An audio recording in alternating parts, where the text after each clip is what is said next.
তাদের জনসমর্থন না থাকার কারণে তারা এখন অবৈধ পন্থা অবলম্বন করছে। এতে উতলা হয়ে আজকে দেখেন অনেকটা মাথা খারাপ হয়ে গেছে তাদের। আমাদের প্রতিদ্বন্দ্বী যারা আছে, আমাদের আরো দুজন যে প্রার্থী ছিলেন, জনাব মোহাম্মদ রাশেদুল হক আনারস মার্কা প্রতীক দিয়ে যিনি নির্বাচন করছেন, এবং আরেকজন মঞ্জুর হুমায়ুন, উনি আপেল মার্কা দিয়ে নির্বাচন করছে। এই দুইজন এই মুহূর্তে ঢাকা নাই, ঢাকার বাইরে আছেন। সেই কারণে ওনারা দুইজনেই টেলিফোনের মাধ্যমে আমাদের চেয়ারম্যান জনাব তারেক রহমানের সাথে কথা বলেছেন, এবং কথা বলে তারাও তাদের সমর্থন ব্যক্ত করেছেন, এবং চেয়ারম্যানের পক্ষে তারা আপনাদের মাধ্যমে তাদের শুভাকাঙ্ক্ষী, তাদের সমর্থনকারী যারা আছে তাদেরকে আগামী দিন ধানের শীষ প্রতীকে ভোট দেওয়ার জন্য অনুরোধ করেছেন। আর এই একজন তো আমাদের আগেই করছে, মোরগ মার্কা যেটা, সেটা আপনারা জানেন যে এর আগে মোরগ মার্কা যে এনায়েত সাহেব, উনি তো এর আগেই করছেন।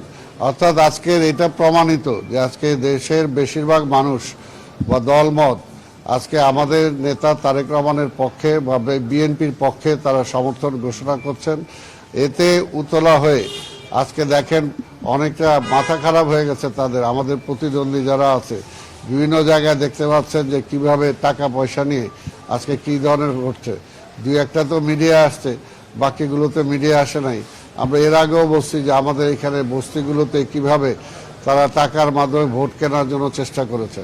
অর্থাৎ তাদের জনসমর্থন না থাকার কারণে তারা এখন অবৈধ পন্থা অবলম্বন করছে। কাজে নির্বাচন কমিশন এবং পুলিশকে বলবো এই সমস্ত বিষয়ে খেয়াল রাখতে, এবং নির্বাচন কমিশনকে বিশেষ করে বলবো যে কোনো অবস্থাতেই যাতে ভোট যেটা হবে সেটা যাতে, আমরা চাই সুষ্ঠু একটা ভোট হবে, নিরপেক্ষ ভোট যাতে মানুষ দিতে পারে, সেটার জন্য যা যা দরকার নির্বাচন কমিশন সেই ব্যবস্থা গ্রহণ করবে।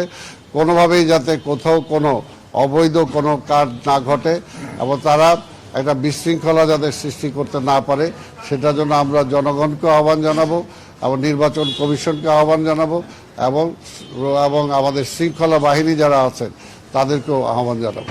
ধন্যবাদ।